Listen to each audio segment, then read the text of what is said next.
Now we are going to live in YouTube. Yes, ma'am. Okay.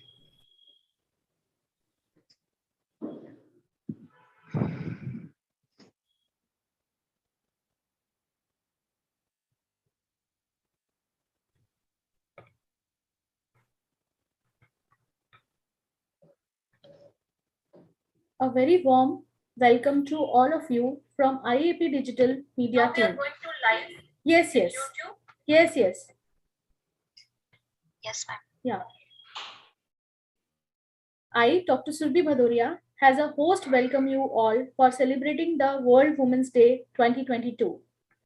On this day of celebrations, today's webinar is organized by IAPWC Assam branch and the theme is Women's Mental A very Health. warm welcome to all of you from IAP Digital Media. Now we are going to live. Yes, yes. YouTube. Yes, yes. Yes, ma'am. Yeah. Today's theme is Women's Mental Health and how to improve their well-being. And our resource person is Mrs. Chandamita Barua, clinical psychologist, Dr. B. Barua, Cancer Institute, Guwahati. Now, I would like to hand over today's moderator, Dr. Twist Lahon. Now, I am handing over today's session to Dr. Twist. It is over to you, ma'am. Thank you, ma'am. Good evening to all.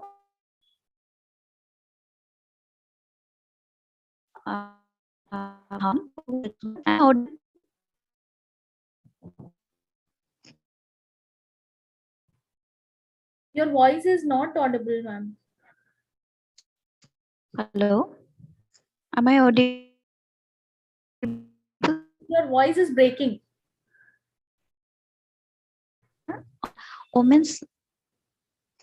Okay. Now, ma'am, it's audible. Yes, yes. Okay. So I welcome you all for today's webinar on women's mental health and how to improve their well-being, organized by IAPWC Kamrup District Branch of Assam on the occasion of International Women's Day under the leadership of IAP President Dr. Sanjeev Cha, National Head Dr. Rusi Varsni, and Assam State Coordinator Dr. Pallavi Goswami. Today's resource person we have is Ms. Chandamita Borua. She is a clinical psychologist at Dr. B. Borua Cancer Institute, Guwahati. She has more than 4 years of experience in the field of the counseling and psychotherapy and has expertise knowledge and experiments in conducting various psychological assessments and a range of evidence-based psychotherapies such as behavior therapy, cognitive therapy, mindfulness-based therapies, etc. She has worked under many NGOs for training their social workers on counseling skills and the children. She has also invited as a resource person by different organizations on the online platform. So I welcome you all for this webinar, and also I welcome you, ma'am, Ms. Chandamita. And I request all the participants to put your queries in the chat box so that it will be discussed at the end of the session. So, ma'am, over to you. You can start the session. Am I audible? Yeah, ma'am. Yeah. Thank you so much, Twist. I'm really grateful to the organization, to the association for inviting me. And we are going to talk on a very pertinent topic today. So without further delay, I would like to share my screen and we'll start off.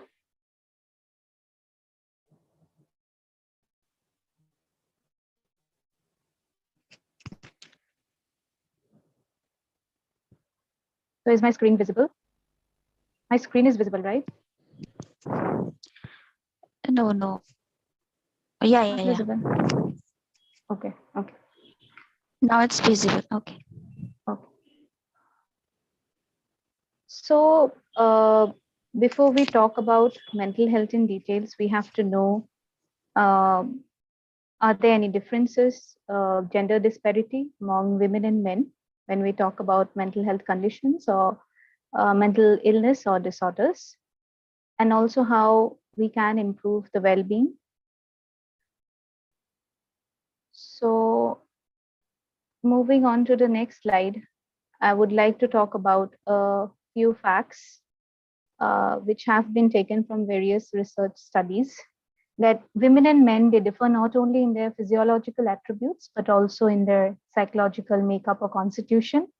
Then women and men, they have different ways of emotional expression. They express their emotions differently. Their interpersonal relatedness is also different, the way they relate with others, and their coping with stress or the stressors of their lives can also be different. Now, mental health is something that is going to affect anyone, irrespective of gender, age, race, etc. And if you see mental health issues, they are contributing to be one of the most common causes of disability over the world. Now, the pattern of distress and types of disorders or psychological disorders that are seen in men and women, they are also different. And if you see that biologically also, men and women, their brains are wired differently. And that is why there's a lot of variations in how they are going to react to any stimulus, or also in the way they are going to process information. So we have to talk about gender roles, because gender roles is something that is not assigned at birth, but that is something that comes or that is being assigned by the society or the culture that the person is born in. So gender roles, they are culturally prescribed, and we have seen from prehistoric times that women and men, they have had different roles. If you see, women were more into nurturant roles. They were looking after the kids, or they were more into gathering food, which did not involve much risk. But men were involved in much riskier tasks, such as hunting larger animals or going in search of food. And but if you see in recent times, the differences have substantially reduced, because now we see women in positions where we would not have thought of maybe 100 years back, or maybe even 50 years back. So the variations are seen, and women are now coming into the picture where they are playing significant roles, not only in their homes, but also outside. But it does not mean that it completely frees them from the household chores or the domestic duties. So it is important to understand that men and women, they are going to differ in their attributes, in their vulnerabilities, and also in their needs. Now, going on to what is health. So if we talk about health, we have to understand that it is a state of complete physical, mental, and social well-being. And it does not mean that only absence of disease or illness means that a person is healthy, but it means that a person needs to be healthy in all the other aspects as well. Now, what is mental health? So when we talk about mental health, we basically talk about the emotional or the cognitive well-being of the person, and it gets reflected in the way a person is going to handle the stressors in his or her life, in the way they are going to relate to others, and also in their occupational area. So WHO states mental health as a state of well-being in which every individual realizes his or her own potential, can cope with the normal stresses of life, can work productively and fruitfully, and is able to make a contribution to his or her community. So this is in brief what is health and mental health. So moving on to women's mental health and overview. So this was according to WHO, and WHO said that depressive disorders, they account for more of a percentage in women as compared to men. And if you see the leading mental health disorders or illnesses that are seen in the elderly population, they are depression and organic brain syndromes, which can be dementia, delirium. And the majority that is seen, it is in women. Now, if you see, this is a huge number. An estimated 80% of 50 million people are affected by violent conflicts, civil wars, disasters, and they are basically children, and women.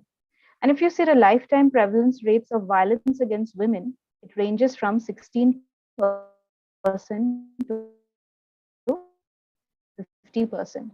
Now, what is a mental disorder? So, DSM-5 is a classificatory system that helps us to classify individuals into the kind of disorders they are suffering from, which is followed worldwide. So DSM-5 says that mental disorder is a syndrome where there will be significant disturbances, not only in the individual's cognition, but in their emotion, in their regulating of their emotions, in their behavior. And that would reflect a dysfunction, not only in their psychological, also in the biological, as well as in the developmental process.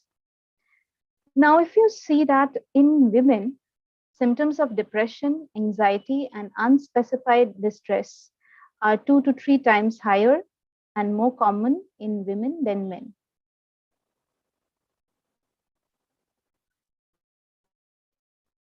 Now, if we ask these questions to ourselves, we will be able to understand, do we know about mental health? Because if we want to address mental health issues, we have to first know what is mental health. And that's where the problem is. People, because they are not aware about mental health conditions or psychological conditions, so seeking help also becomes a problem out there. They may not address that as a mental health issue, but they might think it as something else. Issues are as serious as physical issues. And just as when we go to a physician, general physician, we do not hesitate. So coming to a psychiatrist or a clinical psychologist or a counselor should not be a hesitation for anyone. So mental health issues will affect all age groups, irrespective of, as I have talked before, and seeking professional help, particularly if you're facing any psychiatric issues or mental health issues, does not mean that one is weak minded.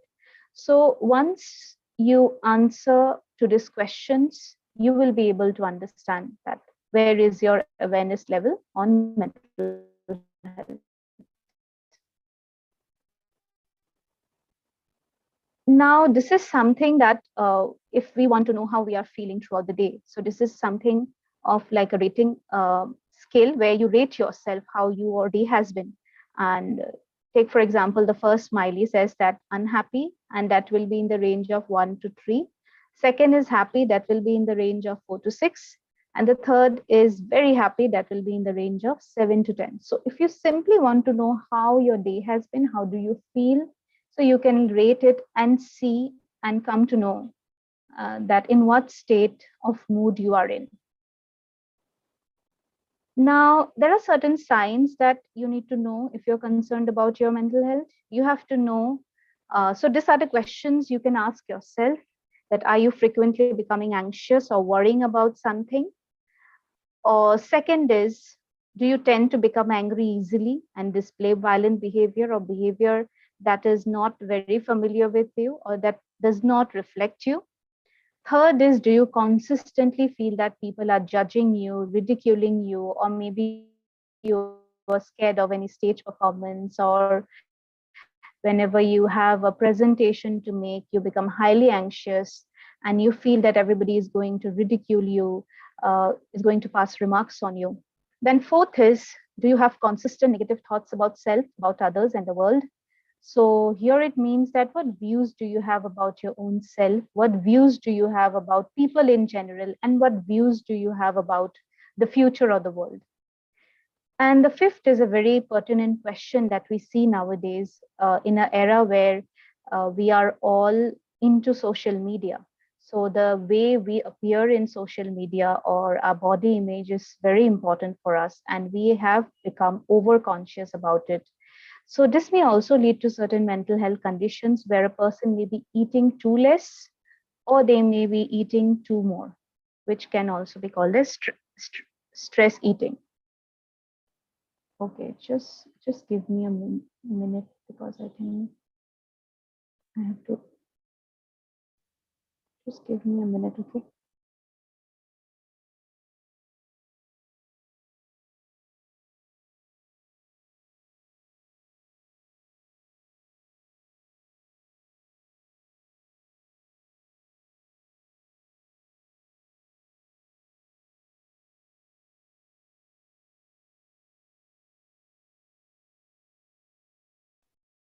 Yeah, I just have to stop share for 1 minute, okay, because my headphones are running out of battery. So I have to just open my headphones. I hope is it okay? No, no, it's okay, ma'am. It's okay. Yeah, yeah.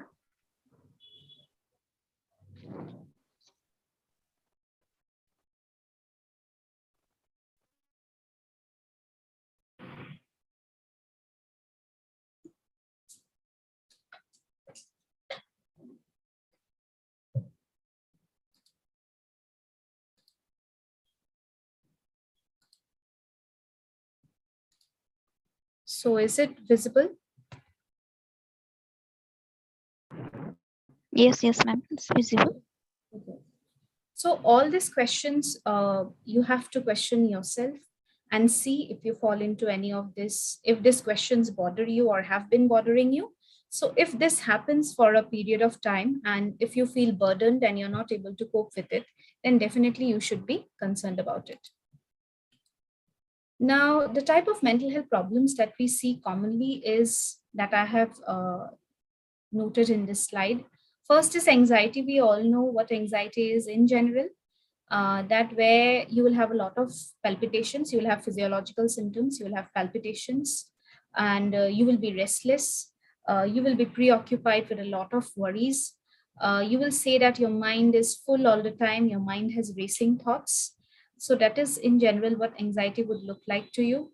But a certain amount of anxiety is very important for all of us because when you go for an examination, when you go for an interview, you definitely have some level of anxiety, and that actually helps you, motivates you to work towards it and to achieve your goals. But if anxiety becomes pathological, means if anxiety intensifies and if it then it becomes a problem for you. So we also have to know when anxiety is becoming distress. So there are two types of distress: stress, that is called eustress, and distress. So distress is the one which you should be concerned about. Now, depression, we keep saying this word depression. We have also seen many celebrities talking about depression recently.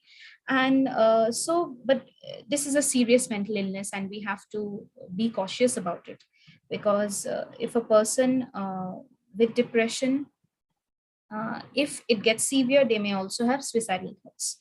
So, when we talk about depression, it is that you will have low mood continually for about 2 weeks, and you will have no specific reason for your low mood. You will not be interested in the daily tasks that you have been doing regularly. Take, for example, getting up from the bed, maybe even taking a bath will be a huge challenge for you. So, when we talk about phobias, you are anxious about specific objects or situations. So one example of phobia can be, suppose a person can have a phobia of an animal.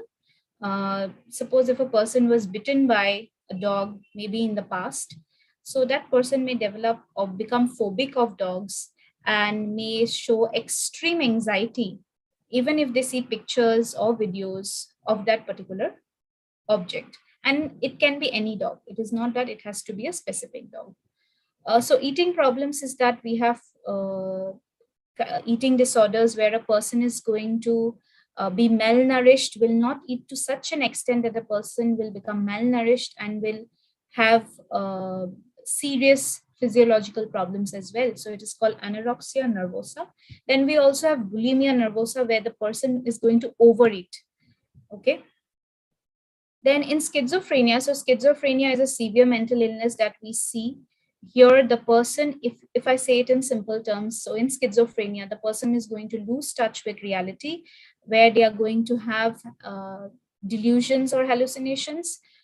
Take for example, they might say that I'm in a public bus and all the people are looking at me and laughing at me, or they may say that people are following me. Okay, so this is a severe mental illness that requires pharmacotherapy as well as psychotherapy. Now, personality disorders are a group of disorders where you will see that personality disorders, they basically develop in adolescence and it continues. And so you cannot say a specific onset about it. And personality disorders, people who have personality disorders, they would in reality deny that they have a problem because they feel that the problem is on the outside and not on the inside. So substance use disorders are another group of disorders that we see, people abusing a lot of drugs, alcohol. And PTSD is something that is also common. And PTSD is also commonly seen in women or children who have gone through abuse, who have gone through violence. So they are likely to have PTSD in some time in their life, and also personality disorders. So if you also see women who have substance use disorders or who abuse substances, so if you look at their causes, they would mostly say that it has been related to a traumatic event of their past, or any external stressor. So red flags are basically indicators or warning signs that you need to be concerned about. So first is if you're having excessive anxiety where you're not able to control yourself, where you feel that you're about to die, where you feel that you're going to have a heart attack, but actually all physiological investigations, they do not reveal anything. But you feel that you're going to die right now, everything seems blurry. Okay. So this is also called panic attack. Then poor sleep, if you're sleeping very poorly, if you're not getting adequate sleep, even if you're trying to. So there is also a disorder called insomnia, where people, they have difficulty in falling asleep or staying asleep, and they have early morning awakening as well. And third is loss of appetite. If you have reduced eating for a consistent time, then you should be concerned about. And frequent anger outbursts where you're reacting or getting irritable with others very easily, and that is hampering the relations around you, you should be concerned about. Then fifth is you're not able to concentrate, where you're not able to concentrate even for a few minutes. You have been trying your best, but you have not been able to do so. Then also give it a thought that you may need some consultation.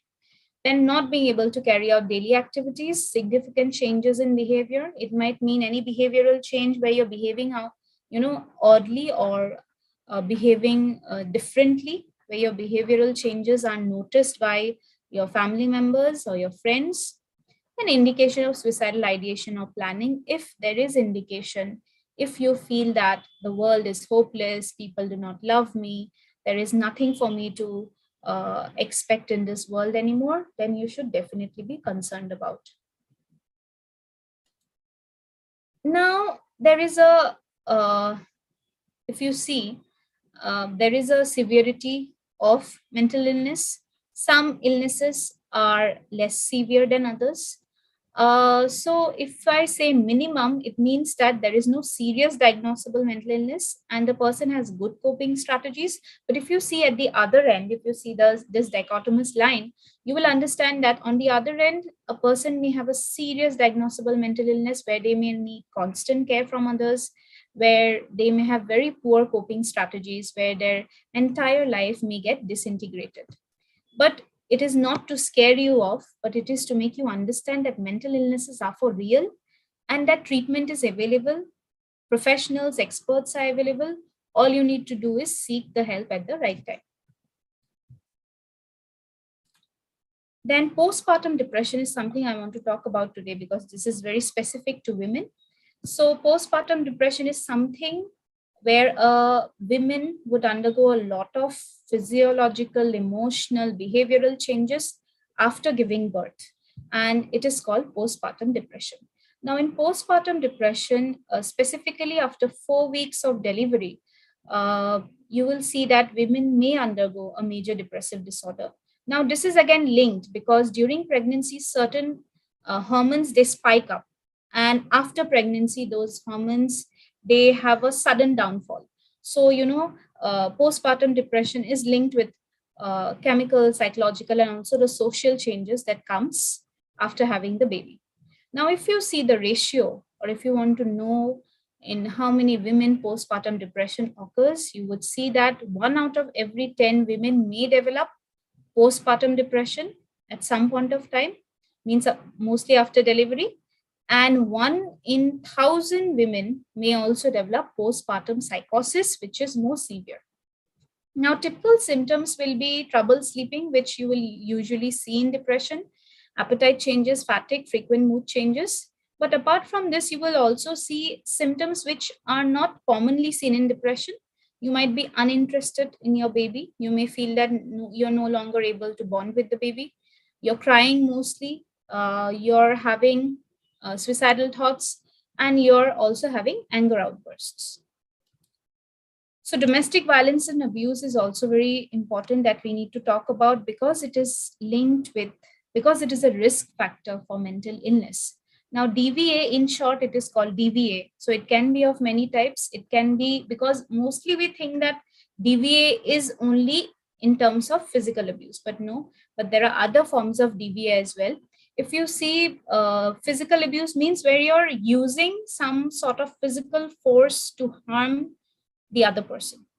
But there is also mental or emotional abuse, where there is a lot of mental cruelty, where you're showing disrespect towards the person, where there is name calling, where you're putting down the person, or where you're undermining their self-respect or dignity. Now, there's also something called economic abuse, where an abuser may take control or limit the assets or limit access to what the person deserves. Now, there is a cycle of abuse or violence, which is important to understand. And it is this cycle that, because we often think that when women are abused, why don't they come out and they voice their issues? But because they are in that cycle of abuse, it becomes difficult for them to understand that it is actually an abuse that is happening with them. So this was given by psychologist Lenore Walker. And this cycle of abuse is actually helpful. Why a person who is abused is not able to come out of this vicious cycle. So first is that there'll be a lot of tension, whether the victim will be tense that when the person is going to abuse, okay, and they will try to avoid certain situations which may increase the risk of the abuse being happening. Now, the second is that abuse will happen, and it may be verbal, emotional, physical, and they'll be blaming, anger, arguing. And then there is reconciliation that happens, where the abuser is going to apologize, would give excuses, would blame the victim itself, okay? And then the fourth is that the incident is forgotten all of a sudden, because no abuse is taking place. And then it is also called the honeymoon phase. But again, tension is going to build up. So it is very important for women to realize that in order to know, they have to know first that abuse is happening, and also about the cycle of abuse. Now, what should we know about people who live with mental illness? Most people, they function adequately. It is not that people with mental illness, they have no life. They are, living with their illness very adequately, because they are taking treatment for their problems at the right time. So some people who have severe mental illnesses, so they may require constant support from caregivers, or where they may have to constantly visit the psychiatrists because of their medications. So mental illness, as I have said, it can affect anyone. So it is not that a person is not vulnerable. But yes, the vulnerabilities will differ from person to person. So majority of us will at least know someone, maybe a friend, maybe a family member, maybe an acquaintance, who had suffered in the past or who is suffering from a mental health condition. So seeing a mental health professional for the first time, this is just an excerpt that I have noted, because this happens with most of them. Because when I get clients, so they would say that, I have tried a lot, but then I decided, no, I need help. And I was apprehensive whether this is going to work out or not. So if you see, they would first try their very best. They would seek help. They would take advice from their friends, from everyone. And once they are exhausted, they would look for a professional. And even after that, they will be very apprehensive, because seeking help from a mental health professional is a big deal. There's a lot of stigma, a lot of taboo around it. Because if somebody comes to know, they will say that, oh, you have a mental health issue, so you're going to seek help for it. So it will immediately be stereotyped for seeking help. But if someone masters up the courage, gives a call, and then when the journey begins, it is really wonderful because people will see new insights into their problems, because a mental health professional is not going to judge in any way. A mental health professional is not going to reveal information to others until and unless it is mandated by law, until and unless the person says something which is indicative of suicide or homicide. So information is kept confidential, information is not shared with anyone, and the person is not judged in any way. So suppose, because if we see the ratio, it's very difficult for a mental health professional to reach out to every person who has mental health issues. So if we develop certain mindsets, so it is going to help us to help others. So if we see a person who is struggling with mental health problems, let us approach them with an open mind. Let us make the person feel comfortable so that they can open up to us. Let us listen to them without judgment, because it is in our very nature to give advice very easily and for free. So instead of advice giving, we need to directly ask how you can be of help to them, or if you're not able to be of help to them, then please ask them to contact a mental health professional. So looking for any warning signs, very important. If there is self-harm tendencies, if you see marks or cuts on the forearms or on the thighs, or if the person is indicating or saying things where they are not happy with their life, they don't see a future, they're very pessimistic in their outlook, then they may have some suicidal ideation which needs to be addressed immediately. So what does good mental health would look like? That you're able to carry out your day-to-day activities, you're maintaining good ties with family and the community, you're resilient to stressful situations, and you take stressors as challenges, not as problems. You're motivated to persevere. Motivation is of two types, internal and external. External motivation is good, but it is the internal motivation that we need to work on. And you're satisfied with your present life circumstances with the aim of realizing full potential. So this is my presentation for today, and I'll wind up here. So if there are any questions, if anybody wants to ask. Any questions?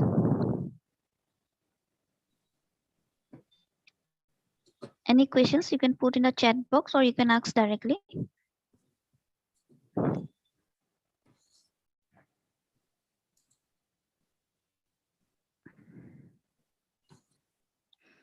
Okay, I think there is no any questions.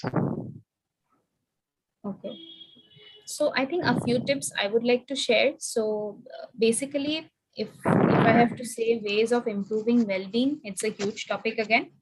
But it is that keep a check on your mental health. Keep yourself engaged in activities you like. Also engage in some form of mindfulness, which is very important in today's stressful world where we always work on autopilot mode. So some form of mindfulness is definitely going to help. Engage in some physical exercise, because when we engage in physical exercise, a lot of good hormones get released, which are called endorphins, which will also uplift your mood. Do the things you love to do, and always keep a checkout for yourself and for others, that if something is persisting, something that you have been struggling for too long and you feel like giving up, please consult a mental health professional, because we are there to help you. And nowadays, many people are aware and they are coming to mental health professionals. And we need to break the stereotype. We need to break the stigma that mental health problems means that a person is weak-minded. So yes, thank you. So Thank you. How I would end. Yeah. Okay, thank you, ma'am, for your wonderful presentation. as you have explained everything so properly. And like today, in today's day-to-day life, we can see some common problems like anxiety and depression and all, like mainly after post-COVID. I think after post-COVID, we see all those problems that many are suffering. So you have explained it so properly. So I think there is no any questions. So we'll end up here. So thanks to all the participants for today's webinar, and thanks to the technical team for the helping us for this successful webinar, and thanks to our national head, our state coordinator Dr. Pallavi Goswami, and our district coordinator Dr. Urvashi Bhattacharjee and Dr. Lopa Das, and also at last not at least to all the participants for today's webinar. Thank you. Thank you, everyone. Thank you so much, ma'am. Else, now we are going to close the session. Thank you all for your presence. On behalf of IAP India Digital Team, I wish these webinars during entire week may give you adequate updates, information, and they may enlighten our bidding physios to choose their upcoming careers. I would like to thank Dr. Sanjeev K. Jha sir, IAP President, and Dr. Ruchi Vashne ma'am, IAPWC National Head, for providing us this platform to attend this valuable session and to share nice information. Before closing the session, I request to all of you that please don't forget to like, subscribe, and share our YouTube channel, IAP India, and our FB page. Thank you all.